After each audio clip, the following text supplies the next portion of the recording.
नमस्ते भाई बहन लोग। आपने लोग के हमनी के गीत यदि अच्छा लागत रही तो जरूर कमेंट सब्सक्राइब करब जा और हमनी के गीत जरूर सुनब जा। अपने लोग हमनी के सपोर्ट करब जा। बिहार गीत गाए जाते जा, जरूर सुना जा अपने लोग।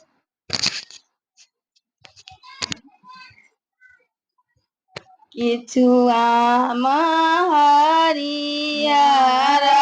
किचुआ पियारा किचुआ के बोला किचुआ हरियारा किचुआ पियारा किचुआ के मोला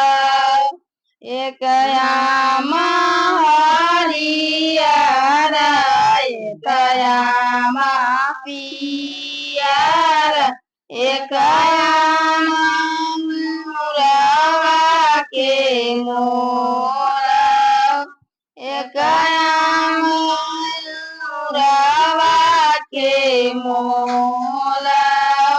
घर में से निकलेला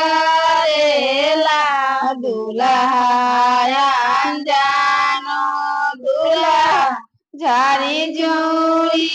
चले ससुराल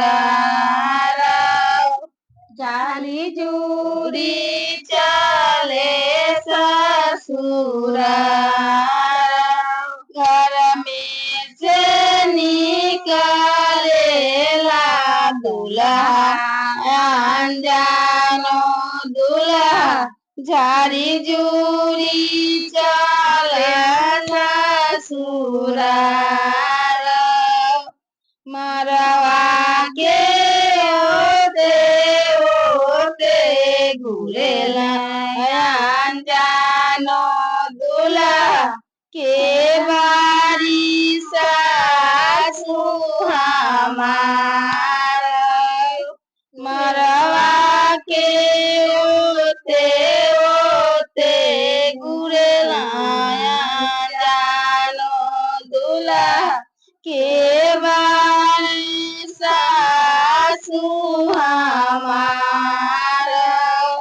के बारी सासु हमार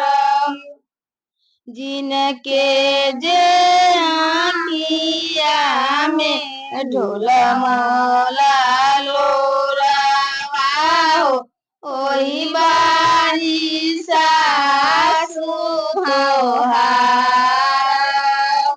जिनके जे आँखिया में ढोल मोला सुआ हो ओही बारी सासु हमार मरवा के ओते घुरेला जानो दुल्हा के बारी सरज हमार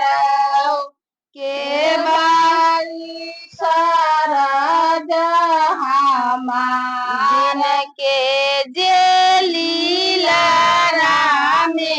लाल रंगा टिकौली हो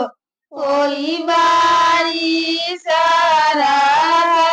तोहार जिनके जे मांगिया में सोने के जे टीका हो ओही बारी सरज तोहार मरवा के ओते घुरेला जानो दुल्हा के बारी साली हमार के बारी साली हमार के जे बयरा में घुंघरू जे बाजेला ओही बारी साली